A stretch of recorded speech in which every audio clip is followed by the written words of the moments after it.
नमस्कार साथियों, स्वागत है आपका हमारे YouTube चैनल में। आप छत्तीसगढ़ की किस जगह से हमारे समाचार सुन रहे हैं, कृपया कमेंट बॉक्स में लिखकर हमें जरूर बताएं। रायपुर से प्रस्तुत है छत्तीसगढ़ के प्रादेशिक समाचारों के साथ मैं रजनी शुक्ला। पहले मुख्य समाचार। प्रधानमंत्री नरेंद्र मोदी ने दुर्ग में कहा कि प्रधानमंत्री गरीब कल्याण अन्न योजना को अगले 5 साल के लिए और बढ़ाया जाएगा। कांग्रेस नेता राहुल गांधी ने जगदलपुर और खरसिया तथा उत्तर प्रदेश के मुख्यमंत्री योगी आदित्यनाथ ने भानु प्रतापपुर, डोंगरगांव और कवर्धा में ली चुनावी सभाएं। प्रदेश में पहले चरण के 20 विधानसभा क्षेत्रों में प्रचार का आज अंतिम दिन। दुर्गम इलाकों में स्थित संवेदनशील पोलिंग बूथों के लिए मतदान दलों की रवानगी शुरू। और विधानसभा चुनाव के तहत 7 और 17 नवंबर को मतदान के दिन संबंधित क्षेत्रों में सामान्य अवकाश घोषित। अब समाचार विस्तार से। भारतीय जनता पार्टी के वरिष्ठ नेता और प्रधानमंत्री नरेंद्र मोदी ने कल दुर्ग में एक चुनावी सभा को संबोधित करते हुए कहा कि प्रधानमंत्री गरीब कल्याण अन्न योजना को अगले 5 वर्ष के लिए और बढ़ाया जाएगा। इस योजना के अंतर्गत देश भर में लगभग 80 करोड़ गरीब लोगों को प्रतिमाह 5 किलो मुफ्त अनाज दिया जाता है। प्रधानमंत्री गरीब कल्याण अन्न योजना सरकार के हिसाब से इस दिसंबर में पूरी हो रही है। देश के 80 करोड़ गरीबों को मुफ्त राशन देने वाली योजना को भाजपा सरकार अब अगले 5 साल के लिए और बढ़ाएगी। प्रधानमंत्री ने कहा कि केंद्र की भारतीय जनता पार्टी सरकार की सबसे बड़ी प्राथमिकता गरीब कल्याण है। श्री मोदी ने आरोप लगाया कि विपक्षी दल गरीबों के बीच जातिवाद का जहर घोलकर उनकी एकता को तोड़ना चाहते हैं। उन्होंने कहा कि छत्तीसगढ़ की कांग्रेस सरकार ने बीते 5 वर्षों में करोड़ों रुपए के घोटाले किए हैं और राज्य की जनता कांग्रेस सरकार के भ्रष्टाचार से पीड़ित है। छत्तीसगढ़ में हाल ही में प्रवर्तन निदेशालय ईडी द्वारा की गई कार्रवाई का जिक्र करते हुए श्री मोदी ने कहा कि छत्तीसगढ़ की कांग्रेस सरकार और मुख्यमंत्री को यह बताना चाहिए कि महादेव ऐप सट्टा घोटाले के दुबई में बैठे आरोपियों के साथ उनके क्या संबंध हैं। प्रदेश में विधानसभा चुनाव का प्रचार अभियान चरम पर है। कांग्रेस और भाजपा सहित अन्य राजनीतिक दलों के नेता और उम्मीदवार प्रचार में जुटे हुए हैं।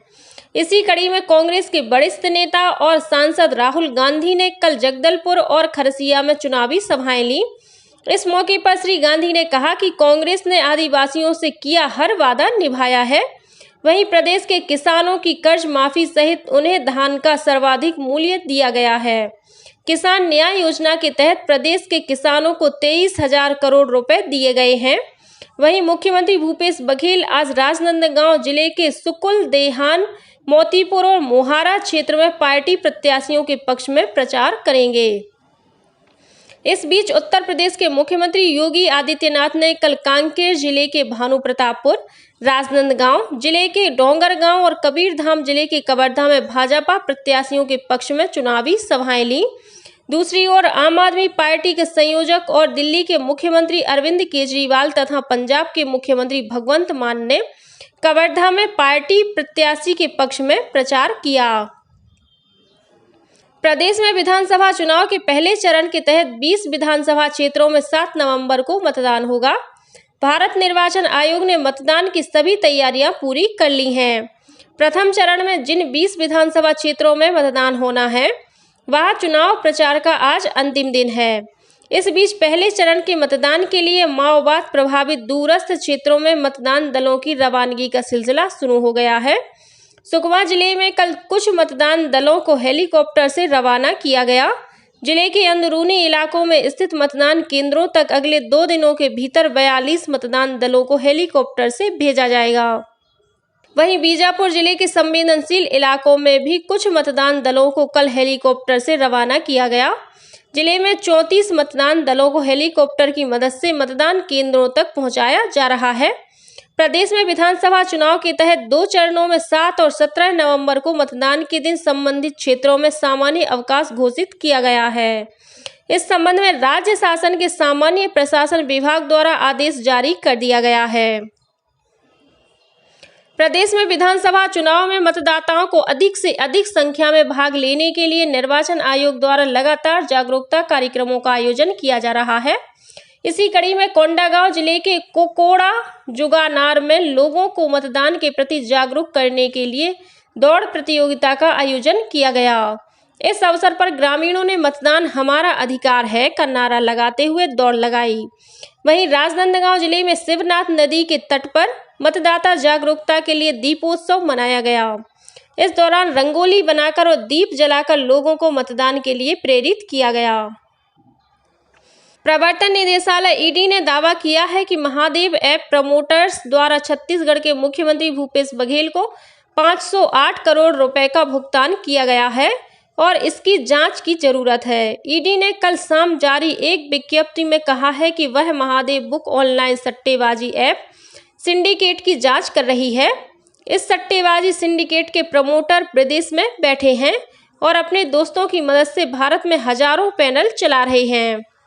ईडी द्वारा हाल ही में खुफिया जानकारी के आधार पर भिलाई में विभिन्न स्थानों पर छापे मारे गए और एक व्यक्ति असीम दास को गिरफ्तार कर 5 करोड़ 39 लाख रुपए की नगद रकम बरामद की गई। ईडी की प्रेस विज्ञप्ति के अनुसार असीम दास ने स्वीकार किया है कि जब्त की गई राशि की व्यवस्था महादेव ऐप प्रमोटर्स द्वारा छत्तीसगढ़ राज्य में आगामी विधानसभा चुनाव के खर्चों के लिए एक राजनेता बघेल को देने के लिए की गई है। दूसरी ओर मुख्यमंत्री भूपेश बघेल ने आरोप लगाया है कि ईडी, आईडी और सीबीआई जैसी एजेंसियों के सहारे भारतीय जनता पार्टी छत्तीसगढ़ का विधानसभा चुनाव लड़ना चाहती है। उन्होंने कहा कि चुनाव के ठीक पहले ईडी द्वारा उनकी छवि धूमिल करने और कांग्रेस सरकार को बदनाम करने का प्रयास किया जा रहा है। मुख्यमंत्री ने कहा कि चुनाव के समय जब सारी व्यवस्था केंद्रीय एजेंसियों के हाथ में है, तब इतनी बड़ी धनराशि का भिलाई तक पहुंचना केंद्रीय बलों और केंद्रीय एजेंसियों की नाकामी है। और अब कुछ अन्य खबरें संक्षेप में। नारायणपुर जिले के कौशलनार बाजार में कल माओवादियों ने चुनाव प्रचार के दौरान भाजपा के जिला उपाध्यक्ष रतन दुबे की हत्या कर दी है। बीजापुर विधानसभा क्षेत्र में जनता कांग्रेस छत्तीसगढ़ के 30 और कांग्रेस के 20 कार्यकर्ताओं ने भाजपा प्रत्याशी महेश गागड़ा की उपस्थिति में भाजपा में प्रवेश किया।